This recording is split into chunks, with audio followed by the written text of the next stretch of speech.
hello everyone. Thank you so much for joining our interview with Cristina Wilson, an amazing expert who has been doing some amazing work in the field of neuroscience and geoscience, and we're more than happy to welcome her for our special interview for the Earth Day event. Hello, Cristina. Hi, Victoria. Thank you for having me. Okay, so let us jump right into the question and see where neuroscience actually meets geology. So why is precision for decision-making so important in geology at all? And what could result from an inaccurate interpretation of the data that a scientist has? So I would say decision-making is important for all sciences, and sort of the consequences, potential negative consequences for poor interpretations just come in the form of slowed scientific progress.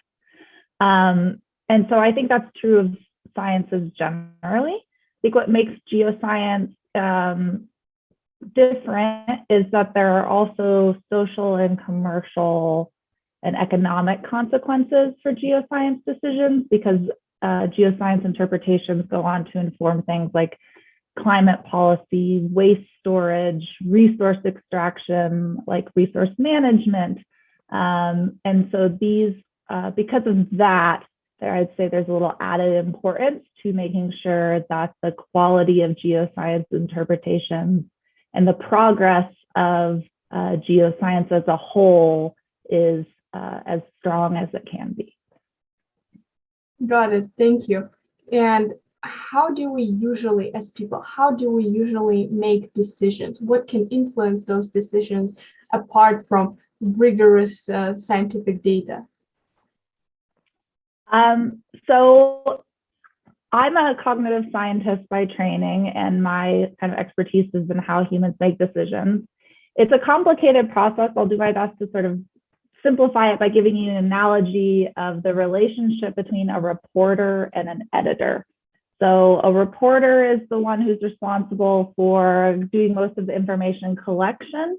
And then the reporter provides it to the editor, and it's the editor's responsibility to review that information, to change it if it's in some way objectionable, or if it's good to go, just to pass it off for publication.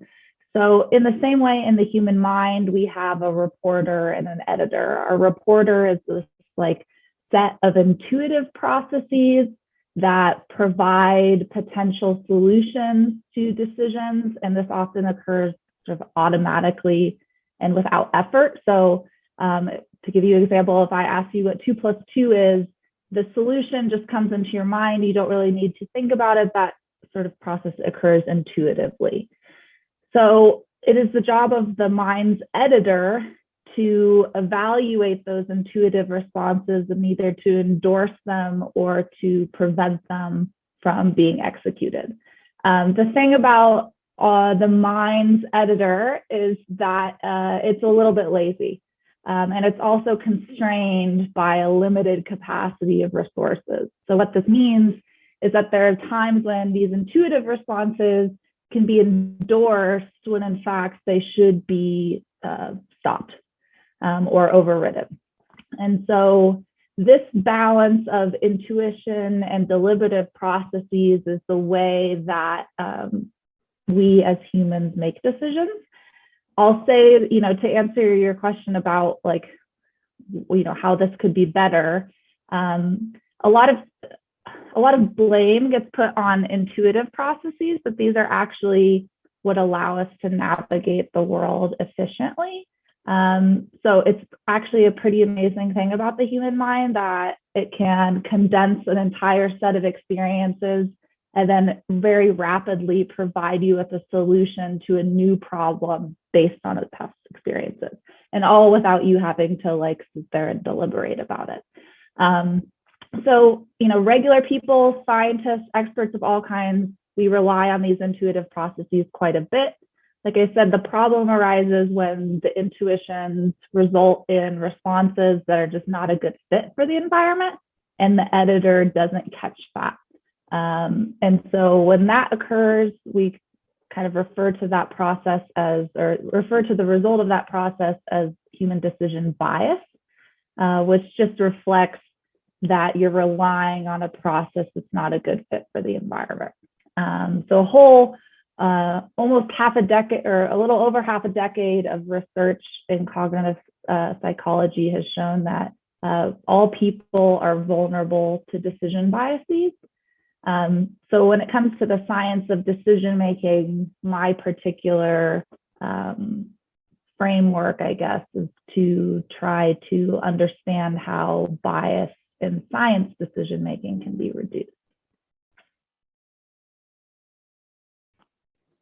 Yes, thank you so much, Christine. And I was just thinking how difficult our lives would be if we had to think about every single little decision that we made. So this is, in a way, our brains help to us to make everyday life easier and actually livable, right? Yes. Yeah, and when it comes to sort of science, what we often associate that with is this, like the editor processes, really deliberative critical thinking.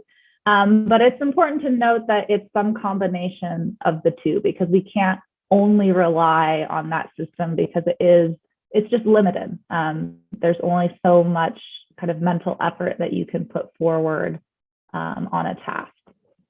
Yes, yes. And you just mentioned that scientists have to rely to a certain degree on intuition as well. And I'm wondering, is geoscience in any respect different to the degree of intuition that is necessary for interpretation than compared to chemistry or physics or other sciences? That's a great question. It's hard to answer, although I would say relative to a lot of other sciences, geoscience is highly uncertain. So all science is the product of trying to reduce uncertainty and obtain knowledge. But geoscientists are, particularly geoscientists generally are faced with this problem of high levels of uncertainty because they're studying processes that occur over huge amounts of time, where evidence is sometimes literally buried beneath the Earth's surface or just gone. It's just been eroded away. And so these kinds of challenges present an amount of uncertainty that perhaps because of this leads to greater reliance on these intuitions or rules of thumb to cope with that uncertainty. But to some extent, this is just sort of, it's a feature of the human mind that we are constantly faced with uncertainty and we have to cope with that in some way. And we've evolved this very successful technique of doing that. But a side effect, and an unfortunate side effect, is because our intuitions are actually pretty excellent most of the time, it's hard for us to recognize the situations when they aren't. And so overcoming and stopping an intuition that shouldn't be relied on in that situation is a really challenging thing to accomplish. Of course. And I really love the way you said that science is the process of minimizing uncertainty.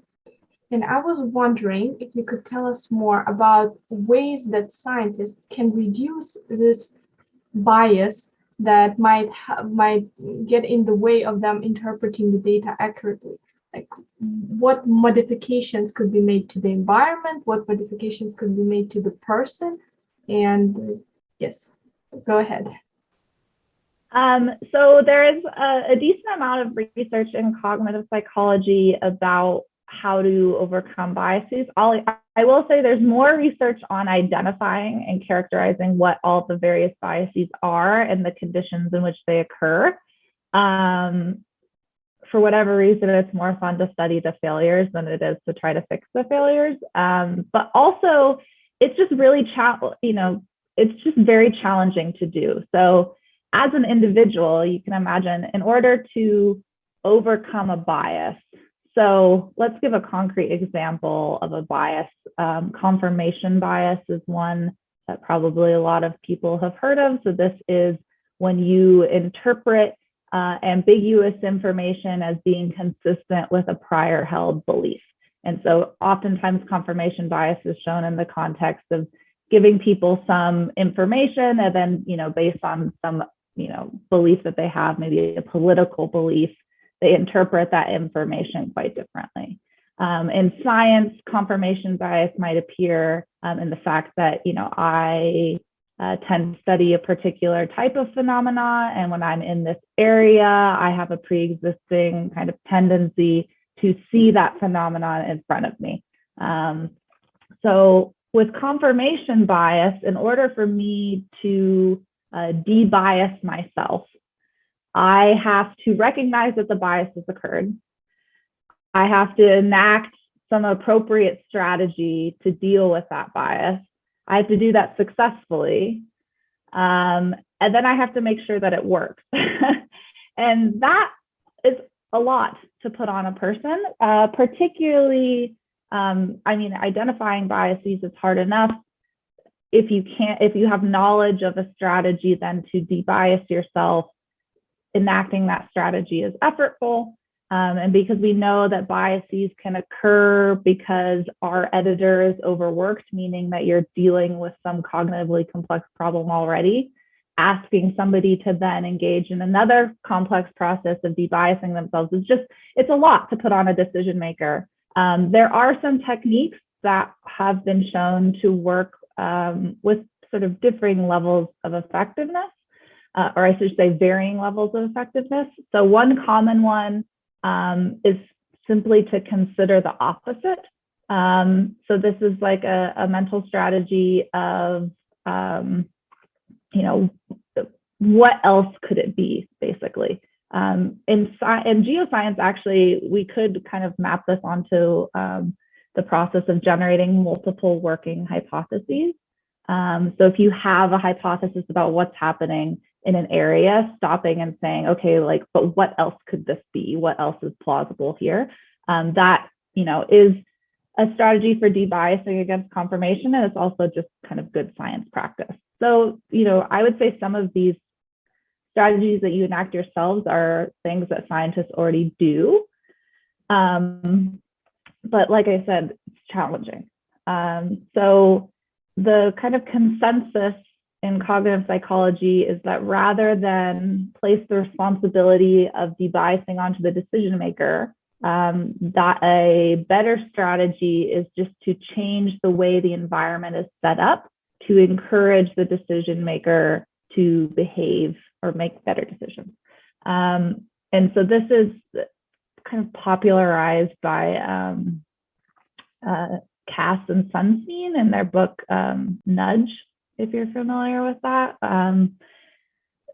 It talks about kind of this whole idea, but it's called nudging, it's called choice architecture, but basically what it is it's removing the responsibility of de-biasing from the individual and putting it on the person who sort of sets up the decision environment.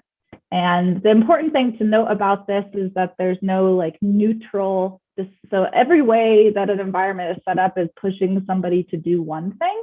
It's just whether or not what it is set up is intentional. And so choice architecture is intentionally setting up the environment to nudge or to push people towards better practices.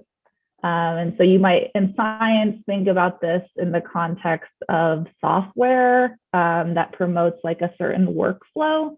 So encouraging people to stop at certain points and evaluate their data in a particular way can be enforced in the structure of a software environment.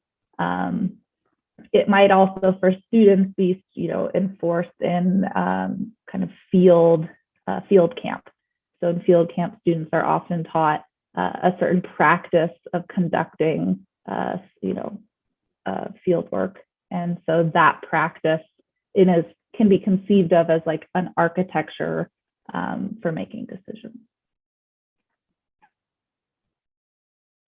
I think this is a good moment to ask the following question. If there is going to be a nudge anyway, whether it's intentional or not intentional, what is the advantage of then trying to create this human nudge or any other sort of nudge if there's going to be bias floating around anyway?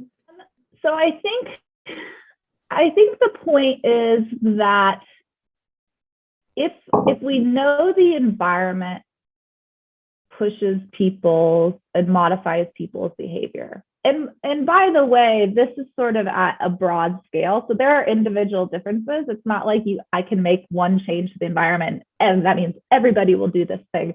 It's not that controlling. But the whole history of psychology is showing that the way that environment is set up, the people who are in it, the decisions that they are making, the choices that are presented to you, the order of those choices, all of those things have subtle and predictable influences on human behavior. And so if we accept that that is true, then the question becomes, then if we accept that that is true, then the environment can either be set up in a way, well, it could not be set up at all, and we can just accept that we don't know how it's influencing people. Or we can try to arrange it in a manner that encourages behavior that people would recognize is ideal. Mm-hmm. I think you get into maybe complex ethical considerations when we're talking about like a consensus on behaviors that should be encouraged. But for a very popular example of nudging comes from organ donation and trying to encourage people in that behavior. And, that is one that I think most people can get behind, that if more people were organ donors, that's a generally good thing. In science, similarly, I think there are practices that all scientists would say, oh, yes, that's generally a good thing. Figuring out what those are, then working with the community to set them up is kind of an effort in a way that cognitive psychologists could be further involved in geoscience. So, your question is a philosophical one almost, which is just, why mess with the environment at all? And I think it's important to acknowledge that, you could try to modify the environment to improve things and unintentionally make them worse. That's a risk.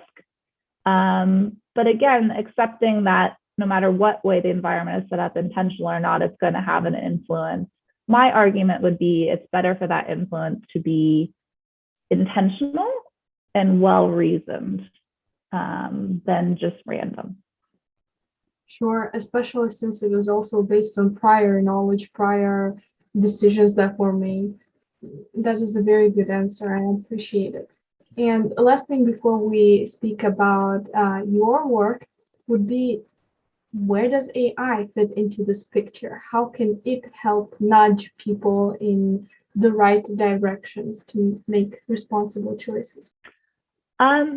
So I think we're generally, as a society, starting to look toward technological innovation to aid, humans in a variety of ways. And I think decision making is no exception.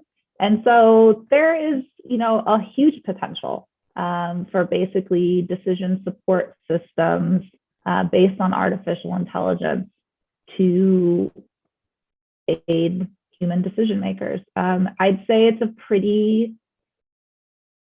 we're very early days of this kind of these kind of technologies. The decision support and using technology to support human decision makers has been around for a while, but artificial intelligence solutions particularly, I would say, are still very kind of early stages. And this is because we're still, I think, scientists and engineers, everybody who has stakes in this field are still trying to navigate the balance between human decision making and AI-driven decision making. I'll put it this way. Artificial intelligence solutions right now aren't in any sense replicating the human mind. So machine learning is a really popular AI-driven approach. Machine learning is based on training an algorithm on a massive amount of data, and then testing it on a new set of data. That process is incredibly inefficient relative to how humans learn. So the amount of data that's required for an algorithm to learn to identify an object is far and above what is needed for a human. And also the transfer of knowledge in those algorithms is really poor. So you can train an algorithm to identify some object in a particular orientation. And then when you slightly change that orientation, the algorithm can no longer identify the object. And really simple like edge cases like this, the things that didn't appear in the training data set, but then did appear in the test data set, are responsible for most of the machine learning failures that you will read about in the media. It's just like a failure to capture all of the cases in the training data, which then when you think about that, it's like, okay, so to have an algorithm that is truly robust, I need to consider every possible manifestation in the world. And then addressing failures just becomes adding new information to the data set. So it's not to say that, machine learning has led to some incredible kind of advances, and it's not to bag on it, but just to say that it is not what is happening in the human mind. And because of that, when you try to integrate humans who are reasoning in one way, and then algorithms that are reasoning in another way, and there's not a mutual understanding of those reasoning processes, you get a breakdown. And oftentimes what that looks like in sort of the real world is the human just not trusting the technology, or just like overriding it and saying, I'm not, going to listen to you and your suggestions anymore. So that, I'd say, AI has a ton of potential, but we're sort of early stages of kind of integrating AI solutions in decision support systems. One more thing that your answer proves is just how difficult and new this field is, especially, integrating this artificial intelligence, machine learning, geoscience, and neuropsychology. So please tell us more about how your work has been revolving around these topics, because I found out about Cristina through one of her research papers, which is incredibly easy to read. It is very interesting. It sheds light on all the aspects that we have been talking so far. And I will definitely leave a link to this research paper in the description below. And I really advise everybody watching this video to check it out. You won't regret it. Thank you. I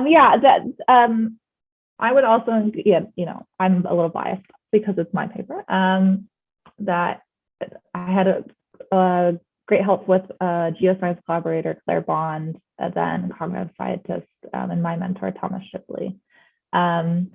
So I'm a cognitive psychologist.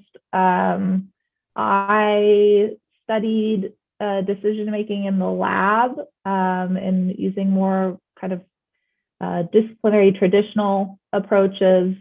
But when I got out of graduate school, I decided to do a postdoc, and that postdoc was with Thomas Shipley on a human robot teaming for earth science data collection project. And so through that, I kind of developed complementary expertise in studying human decision-making in the wild. And I use a combination now of kind of lab-based and field-based approaches to just get a more kind of holistic image of the human decision-making process. So that is kind of my approach and how I became interested in this field. I'll also say, you know, coming from a lab-based psychology kind of background, it was really fun to be able to do field work. So one of my favorite things about what I get to do is that I get to pretend to be a geoscientist and kind of go out in the field and hang out with them while they do their work. And, you know, when I'm not working, I like hiking and being outside with my dog. And so it was a mutual merging of interests. And yeah, I love what I do. Your career path has been obviously incredibly unique. And just to give our audience some ideas of what you've been working on, could you name a couple of your favorite projects or some of your favorite research papers? Sure. So I had a paper come out last year that is in collaboration with roboticists and geoscientists. And I think it's called Spatially and Temporally Distributed Data Foraging Decisions. So that paper is the product of a few years of effort using a combination of field and lab-based approaches to try to understand how scientists use robots to make data collection decisions. And from that, kind of gaining an understanding of how scientists are coping with the uncertainty to make those decisions, and then how having access to the robot, which provides real-time information that would previously only be available in the lab, how they can use that kind of real-time information to adapt their data collection decisions. And so this is happening on planet Earth in actually the Wissahickon Park in Philadelphia, Pennsylvania was our field site. But you can imagine sort of an analogy to planetary data collection with robots. Right now, that's happening very distant. So the robots are alone, but we have new goals with NASA to go to the moon, and Project Artemis is going to be probably one of the first times that humans and robots are going to have the ability to work together to collect data. So that presents kind of and then also just opportunities as robotics improve, we can use robots on planet Earth to collect data. And so this paper is early efforts to understand how scientists want to use the technology.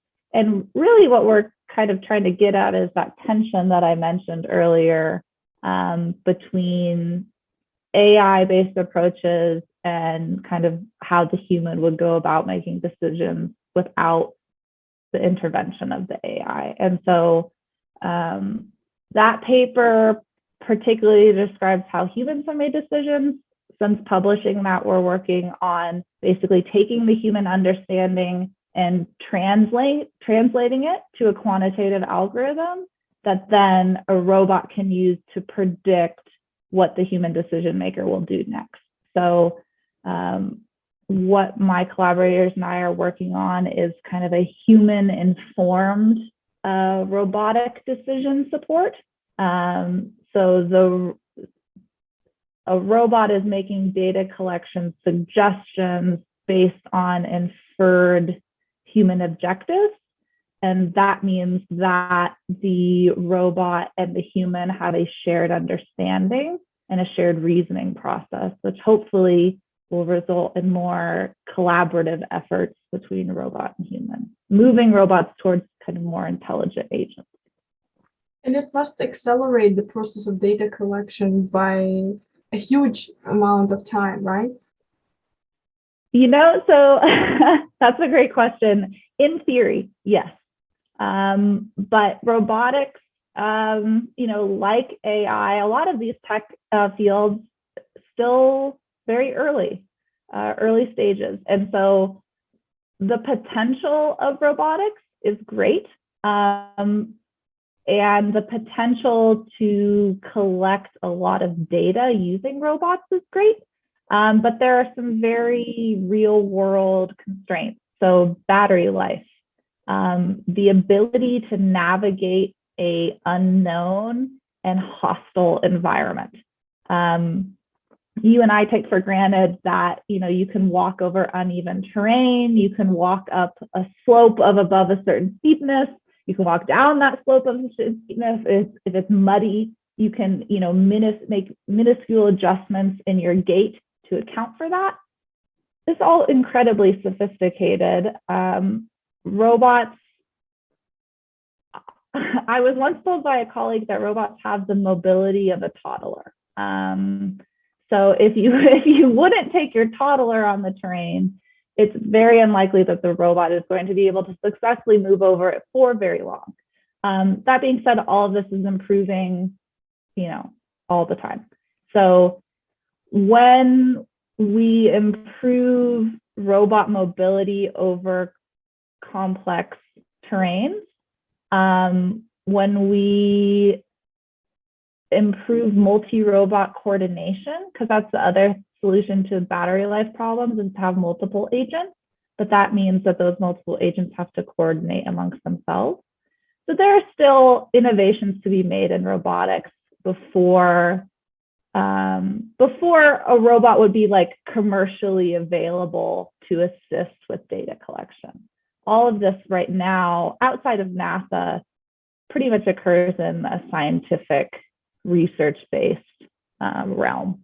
So the robot that we used in the Wissahickon, for example, is not commercially available.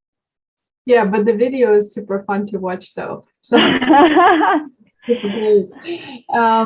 And yeah, there are so many things I would like to ask and add, but because of time constraints, I will mention just one thing.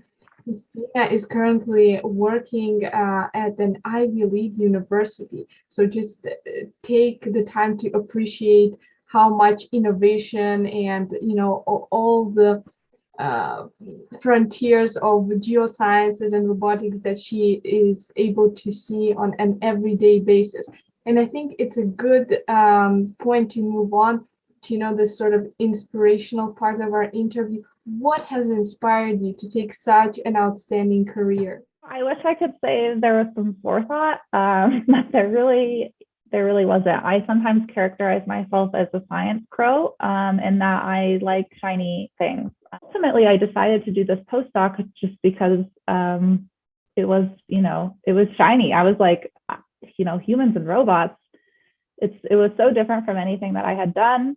The earth science implications of it were really cool because obviously, just as a citizen of the world, climate change is something that is incredibly concerning to me. And so to start to work in an area where I felt like some of my research was at least, aiding in an effort to turn things around for the better, that really resonated with me. So I think after the fact, I can sit here and give you reasons, but really I just, I was very impulsive. And I just went and it worked out for me. And you mentioned I'm at UPenn now, and I would just like to note that so the robotics group that I'm a part of is the General Robotics Automation, Sensing, and Perception. In particular, I work with Dan Kodacek. And then I also work with Doug Gerelbach, who is in the Earth and Environmental Sciences Department at Penn. And I can't speak highly enough of them. And one teachable lesson that I heard is curiosity and courage. So I think all future scholars need to have that. So that's a very nice interpretation. I do agree though. It's hard now that I'm more in a position of being a mentor.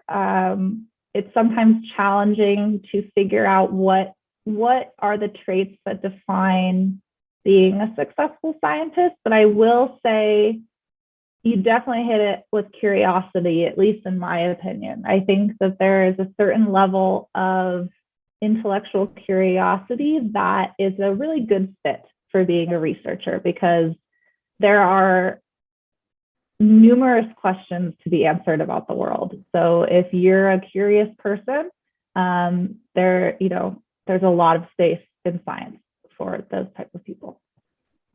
And a lot of support too. So thank you for that. And for those watching us, because this interview is dedicated to Earth Day and to inspiring young people like you motivated enough to listen to our interview, you can go and participate to the contest that we are organizing here at Earth Science Matters.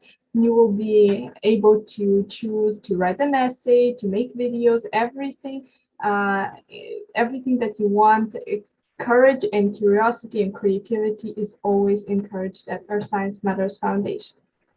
Okay, and moving on to our questions, Cristina, what are some of your guiding principles as a scientist, and what stays the same as you hope to progress with your work? A guiding principle for me as a scientist, I would say, is mentorship. So I'm fortunate to work with a lot of great students who have a lot of potential to do great things. And as a scientist, I was saying there's so many questions out there. It's great to be curious. The other thing to recognize from that is there's only so much that you're going to be able to accomplish as a scientist in your time. And so part of the structure of science is knowledge and skill sharing. So there's the whole early part of your career, which is expertise development. And of course, that doesn't stop and you continue to gain more information. But I would say the further along you get as a scientist, the more and more that you're able to benefit kind of science as a whole by sharing skills and helping others to develop through mentorship. So I've been fortunate to receive a lot of great mentorship. I in turn, like to, pay that forward and work with students. And it can be a challenging kind of world to navigate, particularly if you don't, some people come from sort of scientist families, and they have, the opportunities to just understand how the system works. But if you're not one of those people, then there's a learning curve. And so, because I wasn't one of those people, I've kind of had to figure it out and had a lot of help along the way. And so one thing that I really value in my career now, and that I want to continue to develop, is just sort of mentoring students in research and helping them to achieve their academic goals. Yes, I love what you said. This is priceless advice. It is always good to give back because we're part of the society, and the more we do that, the more we benefit ourselves also, but we can actually make an impact that matters, and we stay in the memories and in the lives of others. And what could be more precious than that? Yeah. So, yes. Yeah, and also I guess the other thing I'll say is that it's really hard to do science alone. I mean, you can. There are people who have made more solo efforts, but increasingly, I would say science happens collaboratively. And part of that is this mentorship, and part of it is also just finding people within your discipline or in different disciplines to share ideas with. And so, knowledge sharing goes kind of all ways in science, which is a great thing about it. So I guess I would add, if you're a curious person and if you like to think and if you like to learn, then science is definitely a good place. Yes, and one more reason that we celebrate Earth Day at all which is called International Earth Day. It is because we want to share all this information, because we want everybody to get involved, because this is the way that we move forward towards sustainability and towards making progress. Thank you so much, Cristina. I appreciate your time, all of your answers. They're wonderful. As mentioned, I will leave the links below to some of your research papers, and I really hope that our audience finds them useful and checks them out. All right. Thank you so much. This was a lot of fun.